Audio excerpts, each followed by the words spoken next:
Hello my friends, Gabriel here. Welcome to another video. Today we're gonna make the review for the Samsung Galaxy Note 4. As you already know, yesterday Samsung in London unveiled the Note 5 and the the S6 Edge Plus, which is a mouthful if you ask me. But Samsung decided apparently that the Note 5 won't be sold in Europe in 2015. Therefore, I have here the Note 4, which I've been using for a while, testing it, seeing what it can do, if there are any issues, and finally I'm ready to give you my feedback about this device. Right from the beginning of this video, I have to say this is an excellent device. One of the best, if not the best device that I used in the last year, in the last 12 months. And I'm gonna tell you why. First of all, build quality. Build quality is simply excellent. We now have metal all around.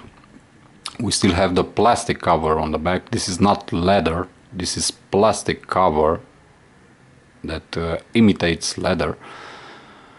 We have a Corning Gorilla Glass 4 display, 5.7 inches Super AMOLED display, Quad HD resolution, 518 ppi.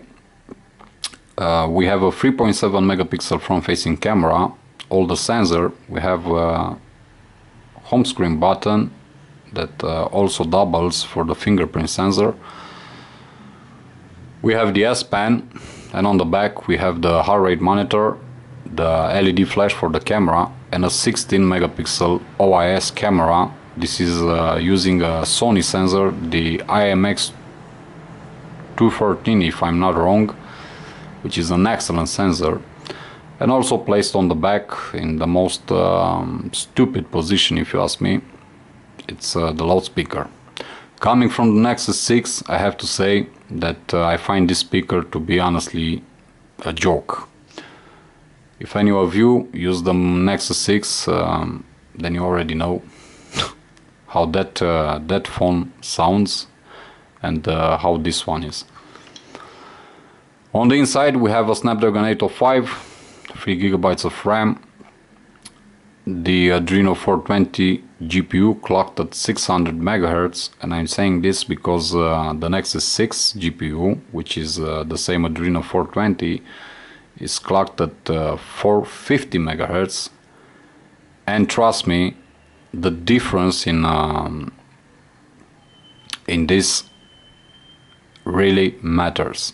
I found everything on the Note 4 behaving a lot better. Apps run better, games, watching movies and so on. Everything simply flies on the Note 4 compared to the Nexus 6.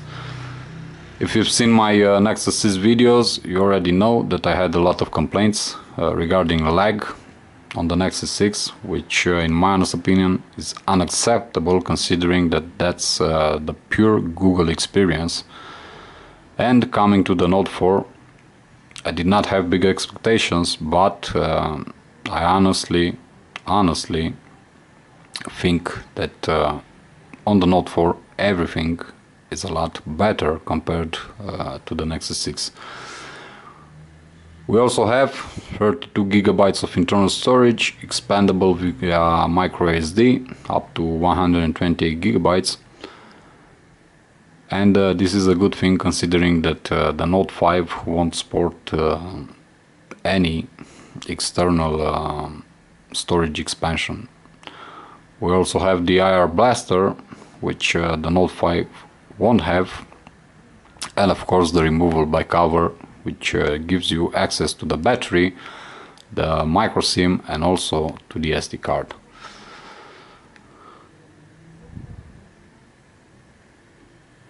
In terms of performance, this device, as I said it already, flies, feels very fast, everything is smooth. I haven't noticed any problems, had no issues with lag or stuttering as I had with the Nexus 6.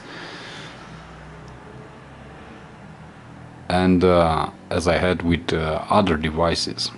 Although the device is running Android 5.0.2, and I'm eagerly waiting for the update to 5.1.1, the update that Samsung promised, I have to say that this is the first time on any device that I updated to Lollipop when I have no issues with the overall performance of the user interface, or when opening apps, when exiting apps, when playing games, or doing whatever I have to do on the device. So this is a first, this is a premiere. Also, speaking of performance, in synthetic benchmarks, the device scores very low. In Antutu, it scored about 28,000 points. You know my opinion about benchmarks. I consider them to be totally useless. They do not reflect the real day-by-day or real-life usage and performance. So trust me, if you're looking for this device and you're not sure how it works and so on, just go to a store, try it out, and trust me, you're gonna leave that store with this device in your pocket. Let's talk about the cameras. As I said, 3.7 megapixel camera on the front, capable of 1080p video, and on the back we have a excellent camera, 16 megapixel Sony sensor camera with optical image stabilization, 720p slow-mo videos, 1080p at 30 frames, 1080p at 60 frames, which is excellent, trust me, Quad HD video, and also Ultra HD or 4K as you know it. I have already made some and posted samples on my channel with this camera, both video and stills, so I urge you to go there and check the quality for yourself. Trust me, this camera is excellent. It's one of the best. I would not dare to call it the best camera that I used, because it I honestly consider that nothing comes close to the Lumia 1020 in terms of camera, but nonetheless an excellent camera. The only drawbacks about the camera is the fact that sometimes it tends to over sharpen, from what I've noticed in photos, and also the fact that the bokeh effect, it's sometimes I don't know, it feels too unnatural if you ask me, but this is my opinion. I honestly urge you to play with the phone when you purchase it and see for yourself. Otherwise everything is excellent: colors, details, noise level, contrast, and so on. Excellent camera, very good one. Also, because it has OIS, you can take some pretty good indoors or low light shots. The shot is taken in artificial light, and these are taken at night, and as you can see, they look pretty good. Though I have to say that in my opinion, I consider the OIS on the Nexus 6 to be a lot better than the one on the Note 4. Still, this is my personal opinion, but nonetheless it does take excellent pictures in low light and dark environments. Also, the flash is very powerful, so no worries there. Another complaint that I have, and this is an all-time complaint if you want, it's regarding the music or the audio capabilities of Samsung devices. I don't really enjoy the audio quality output when you plug in a pair of headphones, and I sincerely hope that Samsung will work on this, and maybe from what I've seen with the Note 5 we're gonna have finally some good audio quality coming through the earphones. From the loudspeaker, as I said, I consider it a joke, but mainly because I'm coming from the Nexus 6 with its very powerful front-facing speakers, but everything it's okay on this one. It's pretty loud, it's pretty decent, but as I said, being placed on the back side of the device, when you put it on the table, then you simply muffle it. So I don't know, hopefully they will start producing devices with front-facing speakers, because that's the best solution. So in conclusion, I really like the device. It's an excellent device overall. I have to say battery life is excellent. I usually get 1.5 days of usage with my type of usage, and the screen on time is somewhere between 6 hours and 6.5 hours.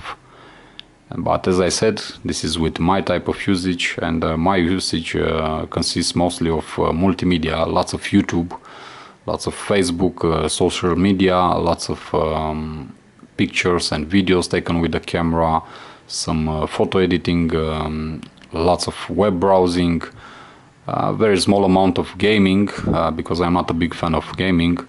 And speaking of gaming, the device runs perfectly every title that you can find in the Play Store, no matter what. Very fluid, no skipped frames in the gameplay. Excellent overall. This is an incredible multimedia device. Call quality excellent, crisp, loud and clear, both on the receiving end, also on the other end. Signal quality is excellent. I had no issues with dropped calls, nothing, no Wi-Fi problems, nothing. Connectivity, it's an A+ all the way.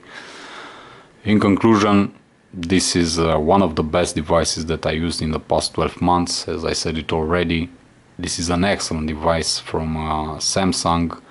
This is the real flagship, not the S series. The Note series has always been one of the best, if not the best series on the market.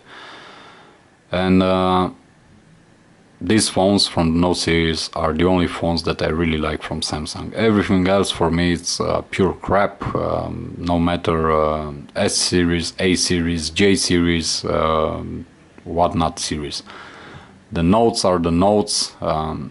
They are made for productivity, they are made for multimedia, they are made for gaming, for camera, for everything. The only thing that I consider is missing from this device right here, the Note 4, and also from the Note 5, is the fact that they are not waterproof and dust resistant.